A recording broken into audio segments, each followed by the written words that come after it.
Hello guys, welcome to Adda 24/7. Welcome to another class of Economy under SBI CBO series. तो कल जो मेरा lecture था वो था यूनियन बजट पार्ट 1 पे। और जैसे कि मैंने आप लोगों से कहा था कि अगर आपको लेक्चर अच्छा लगता है तो प्लीज़ लेट मी नो, मैं इसका पार्ट 2 लेकर आऊँगी। And I am so happy कि आप लोगों ने कमेंट्स किया आपको वो पार्ट बहुत अच्छा लगा। तो in continuation of that today is union budget part 2। ठीक है जी, आज कोशिश करेंगे यूनियन बजट कंप्लीट कर दें बिल्कुल।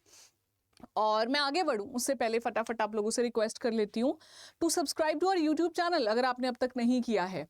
देखिए, काफ़ी सारी इंपॉर्टेंट वीडियोस हैं जो कि इन्फॉर्मेशनल होती हैं या फिर आपके पढ़ाने के लिए। जैसे ये वीडियो है, मैं आपको पढ़ा रही हूँ SBI CBO के लिए।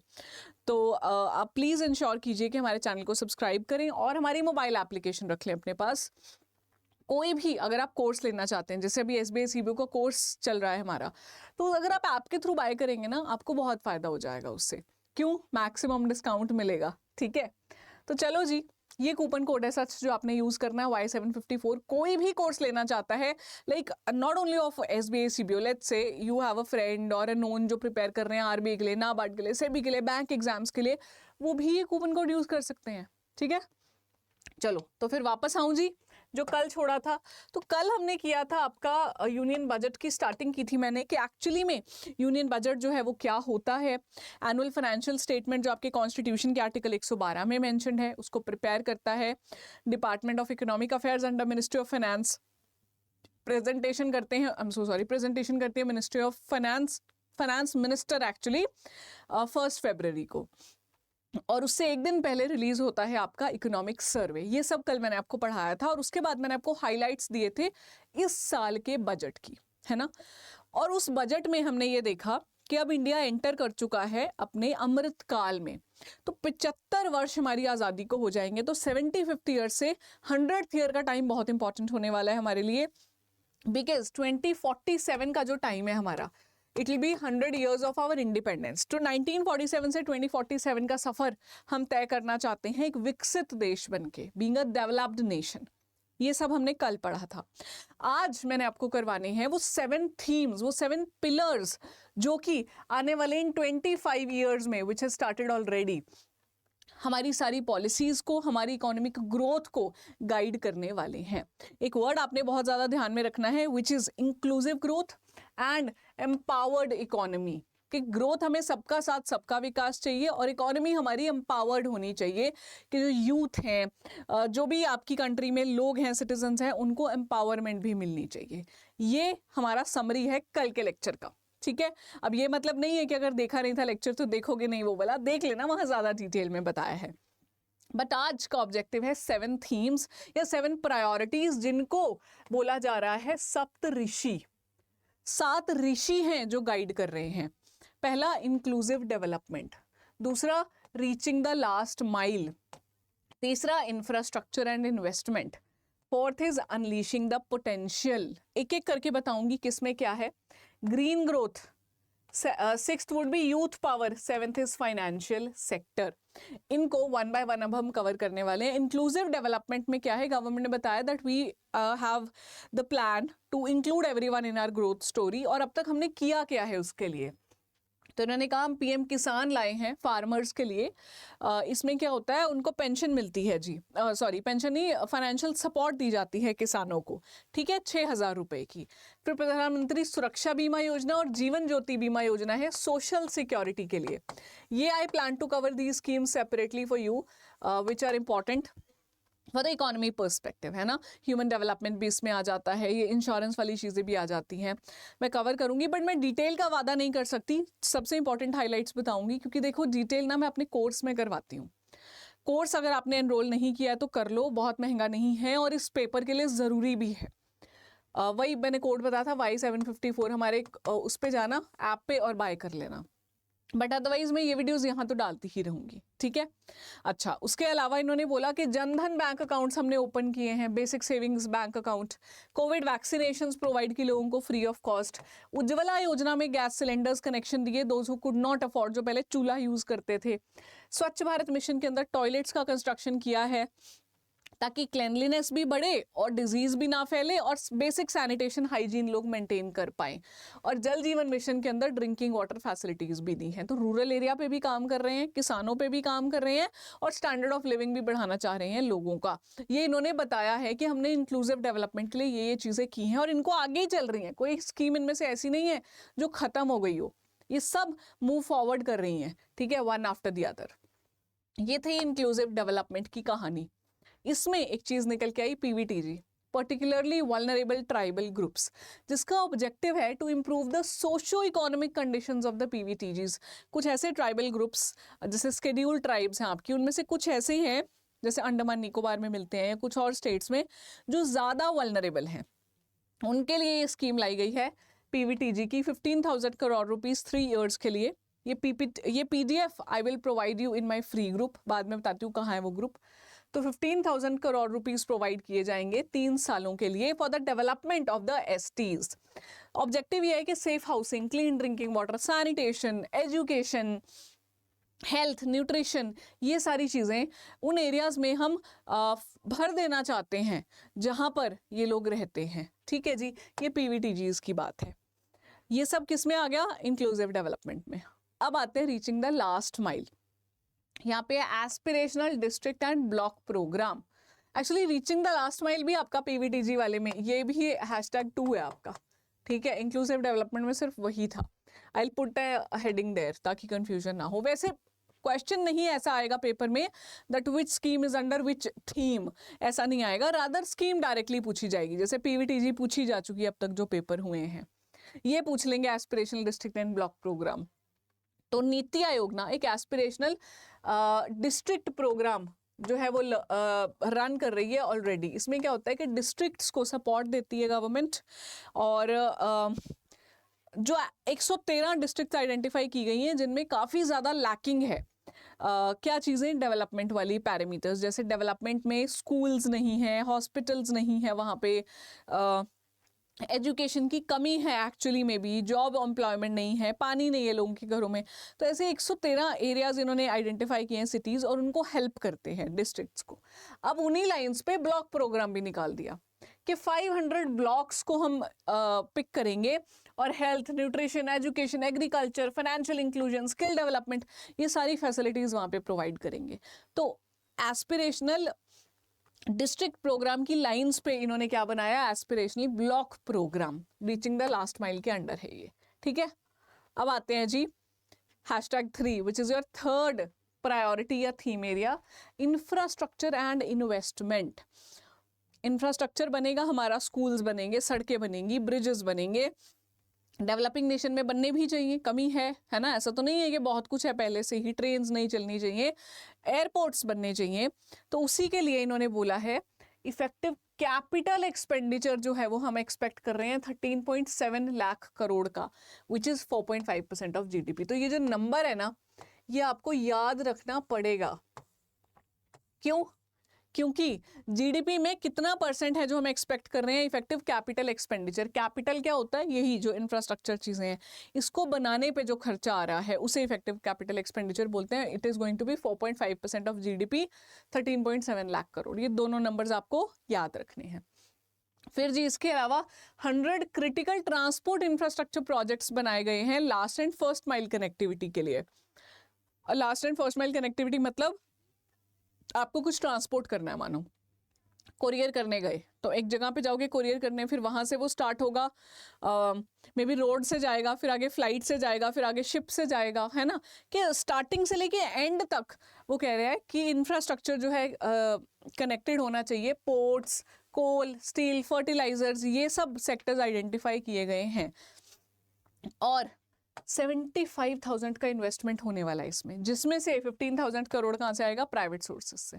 यानी गवर्नमेंट का सारा नहीं है ये पैसा जो यहाँ से आने वाला है।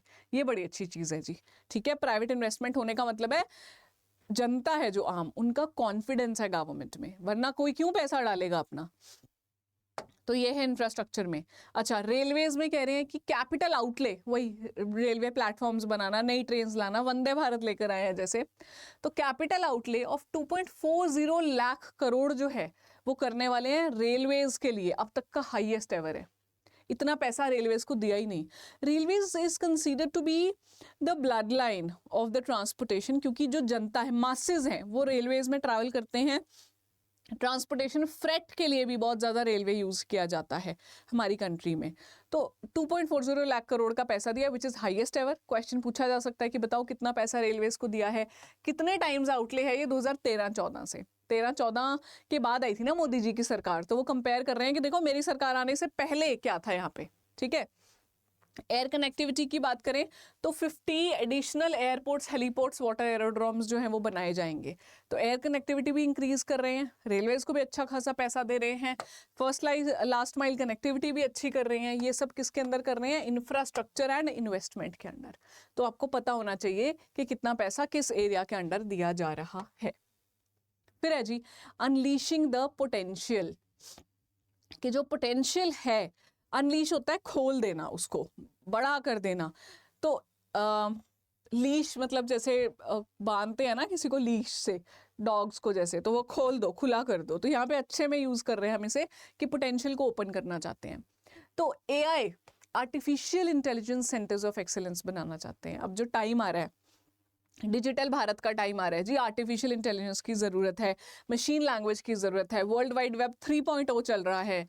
तो एआई सेंटर्स ऑफ एक्सीलेंस कहते हैं हम 3 बनाएंगे अपनी कंट्री में, 3 सेंटर्स ऑफ एक्सीलेंस जो कि सेटअप किए जाएंगे टॉप एजुकेशनल इंस्टीट्यूशंस। जो आपके आईआईटीज होंगे मेजरली वहीं होंगे, क्योंकि इंजीनियरिंग से रिलेटेड है जी ये चीज़, और आईआईटीज ही होते हैं। तो make AI in India, make AI work for India, ये है ऑब्जेक्टिव, कि आर्टिफिशियल इंटेलिजेंस हमारी इंडिया के लिए काम करे। मेन ऑब्जेक्टिव हमारा ये है। तो एआई सेंटर्स ऑफ एक्सेलेंस 3, कितने? 3। कहाँ पे अगर रिलीज हो जाता है पेपर से पहले तो मैं वो भी पढ़ा दूंगी आपको। अभी तक लोकेशन नहीं बताई है, जस्ट ये बताया टॉप इंस्टीट्यूशंस में। फिर डिजी लॉकर, तो आई थिंक आप लोग डिजी लॉकर फैसिलिटी यूज करते होंगे। उसमें क्या होता है ना, आपका ड्राइविंग लाइसेंस, पैन कार्ड, जितने भी ऐसे डॉक्यूमेंट्स हैं आप डिजिटल फॉर्मेट में डाउनलोड करके अपने पास रख सकते हो, उस ऐप में ही रहते हैं, वो सेफ हैं। तो अब ऐसा एंटिटी डिजी लॉकर निकाला है for the MSMEs, large businesses and charitable trusts, कि जो बिजनेस वाले सेक्टर्स हैं या फिर एमएसएमईज हैं उनके लिए निकाला है, ताकि उनके सारे डॉक्यूमेंट्स वहां पे रह सकें। पेपर वर्क में बहुत प्रॉब्लम आती है कि अगर उनको रजिस्ट्रेशन कराने जाना है, कोई लाइसेंस लेने जाना है, एग्जेम्पशन क्लेम करनी है, तो उनको अपने डॉक्यूमेंट्स का बड़ा ध्यान रखना पड़ता है। यहाँ पे कहा गया है कि उनके पास डिजी लॉकर होगा अलग से, जिसमें सब कुछ मिल जाएगा, ठीक है। फिर अगला क्या है? 5G services. 5G सर्विसेज ये जिस पे काम चल रहा है। तो 5G के बाद 6G पे भी जाना चाहते हैं हम, तो पहले 5G पे काम अच्छे से हो जाए, उसके लिए 100 लैब्स डेवलप की जा रही हैं। 100 लैब्स सेटअप की जाएंगी जो एप्लीकेशंस का यूज करेंगी 5G का in setting up health care, transportation, farming, classroom education, ये सब में। तो जो एरियाज ऑफ प्रोग्रेस है इंडिया में, यही है ना, इन्हीं एरियाज में तो हमें प्रोग्रेस चाहिए, हेल्थ में, एजुकेशन में, फार्मिंग में। तो उसमें काम करेंगे कि आपकी जो सर्विस है 5G, उसको सिर्फ ऐसे ही मत यूज़ करो सोशल मीडिया के लिए लेट्स से, या मूवी स्ट्रीमिंग के लिए। ये स्पेशल लैब्स बनाई जाएंगी जो सिर्फ 5G सर्विसेज का यूज़ करेंगी इन सारे एरियाज में, ठीक है जी। ये 4 हो गए आपके प्रायोरिटी एरियाज। अब 5th पे लेकर चल रही हूँ ग्रीन ग्रोथ।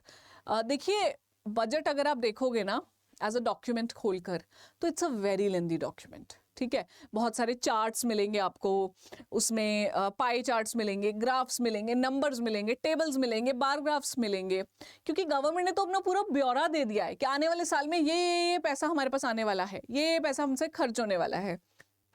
पर आपके पेपर में क्या पूछा जाएगा? जो मोस्ट रेलेवेंट है। अब मोस्ट रेलेवेंट क्या होता है जी?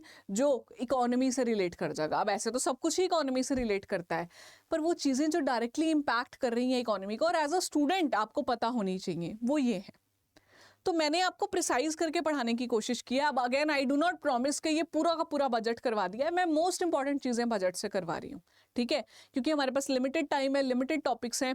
और पर्सनली मैं आपको बोलूँ कि यूट्यूब पे तो everything can not be covered, ठीक है, लेकिन हाँ मोस्ट इंपॉर्टेंट चीज़ें मैं आपको कवर करा रही हूँ। पेपर में अगर बजट से क्वेश्चन आएगा, इनमें से एक में ज़रूर फंसेगा आपका क्वेश्चन, ठीक है। चलो अब ग्रीन ग्रोथ पे चलते हैं। अब ग्रोथ चाहिए लेकिन एनवायरमेंटल से रिलेटेड, कंसिडरेशन ऑफ एनवायरमेंट होना चाहिए। तो पहला है life mission, lifestyle for environment mission. PM has given a life mission which is lifestyle for environment, ताकि हम एनवायरमेंटली कॉन्शियस लाइफस्टाइल जी सके। एनवायरमेंटली कॉन्शियस मतलब वेस्ट कम करो, इलेक्ट्रिसिटी का यूसेज कम करो, इलेक्ट्रिक कार्स यूज़ करनी स्टार्ट कर दो, पेट्रोल डीजल का यूसेज कम करो, पानी कम वेस्ट करो, ये होता है conscious lifestyle. India is moving forward formally for the Panch Amrit and net zero carbon emission by 2070। India चाहता है 2070 तक कार्बन एमिशन हमारी बिल्कुल खत्म हो जाए, विच मीन्स कार्बन एमिशन होगी, फैक्ट्रीज एमिट करेंगी, व्हीकल्स करेंगे, पर it will be supported by the nullifying of the carbon. जैसे और ट्रीज प्लांट हो गए, कार्बन सिक्वेस्ट्रेशन कर ली, तो नेट जीरो हो जाए इफेक्ट कार्बन एमिशन का 2070 तक। अभी काफ़ी साल है, लेकिन डेवलपिंग नेशन है तो हमारे लिए इतना समय दिया गया है। ये लाइफस्टाइल मिशन है पहला। दूसरा है कि हम बनना चाहते हैं कार्बन न्यूट्रल कंट्री। उसके अलावा ये बड़ा इंपॉर्टेंट है, नेशनल ग्रीन हाइड्रोजन मिशन। इस पे सवाल आ चुका है आपके आरबीआई के पेपर में, आई थिंक नाबार्ड में भी आया है, तो अच्छा है ये। इसमें क्या करना चाह रहे हैं, ग्रीन हाइड्रोजन बनाना चाह रहे हैं। इकोनॉमी को लो कार्बन इंटेंसिटी बनाने के लिए इसका यूज किया जाएगा। ग्रीन हाइड्रोजन बनाने के जो सेटअप्स हैं वो किए जा रहे हैं। एक एनुअल प्रोडक्शन करना चाहते हैं हम 5 मिलियन मीट्रिक टन की बाय द ईयर 2030। 2030 आपका सस्टेनेबल डेवलपमेंट का ईयर है। SDGs 2030 तक हमें कंप्लीट करने हैं। तो 5 million metric ton green hydrogen हम बनाना चाहते हैं जी, जो आपकी कार्बन न्यूट्रल करने में आपको हेल्प करेगी। 19,700 का पैसा दिया गया है इसमें, ठीक है। ये पॉइंटर्स आपको याद रखने हैं। इसके अलावा और भी बहुत कुछ है। भारतीय प्राकृतिक खेती बायो इनपुट रिसोर्स सेंटर्स। इसमें क्या, प्राकृतिक खेती, नेचुरल फार्मिंग के बाहर से आपको केमिकल फर्टिलाइजर्स पेस्टिसाइड्स ना डालने पड़े या मिनिमल डालने पड़े। तो फाइनेंस मिनिस्टर ने कहा है कि we are going to support 1 crore farmers to adopt natural farming, कि अपने आप ही सेल्फ सस्टेनिंग अपना जो एनवायरनमेंट है, अपना एरिया है, उसको बना लो। तो उसके लिए क्या करेंगे, 10,000 बायो इनपुट रिसोर्स सेंटर्स बना रहे हैं, जहाँ पे बायो इनपुट मतलब जो आपको इनपुट चाहिए है, फर्टिलाइजर्स, केमिकल्स, वो बायो एनवायरमेंटली सस्टेनेबल हो, ठीक है। तो वो बनाए जाएंगे 10,000 बायो इनपुट रिसोर्स सेंटर्स, वहाँ पे ये इनपुट्स बनेंगे और फिर डिस्ट्रीब्यूट किए जाएंगे फार्मर्स में। 1 करोड़ फार्मर्स से नेचुरल फार्मिंग कराने का हमारा प्लान है, ठीक है जी। अच्छा, ग्रीन ग्रोथ में ना इसके अलावा PM प्रणाम स्कीम भी है जो इन्होंने लॉन्च की है ऑल्टरनेट फर्टिलाइजर्स के लिए। मिष्टी स्कीम भी है मैंग्रोव्स के लिए।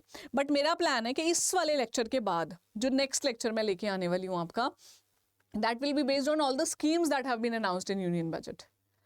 आई hope you find that exciting, क्योंकि मैं ब्रेक करके पढ़ाने की कोशिश कर रही हूँ। अगर आपको इंटरेस्टिंग लगे तो मुझे बताना ज़रूर कि क्या मैं वो लेकर आऊँ, ठीक है। तो ये हो गया जी ग्रीन ग्रोथ पे। अब पहुँच गए हम यूथ पावर पे। यूथ पावर इसलिए इंपॉर्टेंट है क्योंकि एक तो इंडिया की पॉपुलेशन है 142 करोड़ अभी, है ना, और उसमें से अप्रॉक्सीमेटली 90% की जनता हमारी 60 ईयर्स से कम है, which means we are a young country. People are in the working age group. जो स्टूडेंट्स हैं वो भी कल को जॉब करेंगे और बाकी ज़्यादातर लोग 60 से कम है, यानी ज़्यादातर वर्किंग एज में आ रहे हैं।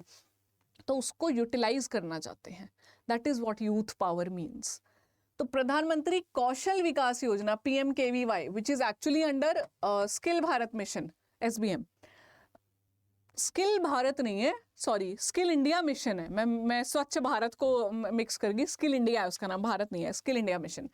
तो स्किल इंडिया मिशन के अंडर है जी। तो 4.0 को कह रहे हैं कि लॉन्च करेंगे, जहाँ पे लैक्स ऑफ यूथ जो है नेक्स्ट 3 इयर्स में ट्रेन किए जाएंगे। ऑन जॉब ट्रेनिंग, जॉब के थ्रू ट्रेनिंग, इंडस्ट्री पार्टनरशिप और कोर्सेज ऐसे प्रोवाइड किए जाएंगे उनको, वोकेशनल स्किलिंग दी जाएगी कि वो जॉब रेडी हो जाएं। कि जैसे अब किसी ने let's say masters bachelor degree की है या 12th से कुछ पढ़ा है, कोई 10th के बाद आ गया है जॉब करने, तो उनको काम लेकिन आता हो जिससे वो अपना लाइवलीहुड चला सकें, वो दिया जाएगा यहाँ पे, ठीक है। Scheme is going to cover courses जैसे कोडिंग, AI, रोबोटिक्स, मैकाट्रॉनिक्स, ये चीज़ें भी कैटर करने वाले हैं। और 30 skill India international centre setup किए जाएंगे इंटरनेशनल अपॉर्चुनिटीज़ के लिए। तो 3 AI सेंटर्स बना रहे हैं, जबकि 30 स्किल इंडिया सेंटर्स बना रहे हैं। ये नंबर फिर से ध्यान रखना है, ठीक है। This is about youth power. अब है जी लास्ट स्टेप आपका, which is financial sector. Financial sector important है। इसमें क्या बोला इन्होंने, NFIR सेटअप करना चाहते हैं, national financial information registry, central data processing centre बनाना चाहते हैं और क्रेडिट गारंटी स्कीम देना चाहते हैं। देख लेते हैं क्या है जी। NFIR जो है ना, it will be set up to serve as the central repository of financial and ancillary information, कि आपका जो भी फाइनेंशियल ट्रांजैक्शंस होते हैं, लोन लेते हो, पैसे खर्चते हो, जो हिस्ट्री आपकी फाइनेंशियल, वो सारी एक जगह मिलेगी। जो भी आपने आज तक पैसा लिया है, क्रेडिट आपका स्कोर है, सब इस रजिस्ट्री में मिल जाएगा। RBI के अंडर होगा ऑफ कोर्स ये, क्योंकि वही है जो बैंकिंग इंडस्ट्रीज को सुपरवाइज करता है। तो ये क्या करेगा, फ्लो ऑफ क्रेडिट को इजी बनाएगा, फाइनेंशियल इंक्लूजन को प्रमोट करेगा, फाइनेंशियल स्टेबिलिटी को प्रमोट करेगा। अभी इसकी डिटेल्स बाहर नहीं आई हैं कि कब बनेगा, कैसे बनेगा, कौन बनाएगा, बट वी नो कि this is going to be a public infrastructure, publicly available होगा जी ये, और RBI के साथ मिलकर बनाया जाएगा। This is NFIR, national financial information registry. फिर MSMEs के लिए काम कर रहे हैं। MSMEs ना बहुत बड़ा रोल प्ले करते हैं एम्प्लॉयमेंट में, एक तो क्योंकि छोटे छोटे जो इंडस्ट्रीज हैं वहाँ पे लोग काम करते हैं, प्लस जो एक्सपोर्ट्स होती हैं ना चीज़ें, इंडिया काफ़ी बड़ा एक्सपोर्टर है काफ़ी सारी आइटम्स का, उसमें MSME वैल्यू चेन की तरह काम करता है कि इन जो आउटपुट है वो MSME से आ रहा है। तो इनको क्या दे रहे हैं, क्रेडिट गारंटी, मतलब लोन आसानी से मिल पाए, बिना कोलैटरल के लोन मिल जाए। तो रिवैम्प्ड स्कीम जो है वो अप्रैल से स्टार्ट हुई है और 9,000 करोड़ का कॉर्पस डाला जा रहा है क्रेडिट गारंटी फंड में। मतलब इतना सारा लोन बिना गारंटी के मिलेगा अब, ठीक है। तो collateral free guaranteed credit of 2 lakh crore का, ठीक है जी, ये मिलेगा। और कॉस्ट ऑफ क्रेडिट कम हो जाएगी। कॉस्ट ऑफ क्रेडिट मतलब कि जो आपको रेट पे करना पड़ रहा है कैपिटल पे, जो आपने पैसा लिया है उस पे, वो भी कम हो जाएगा।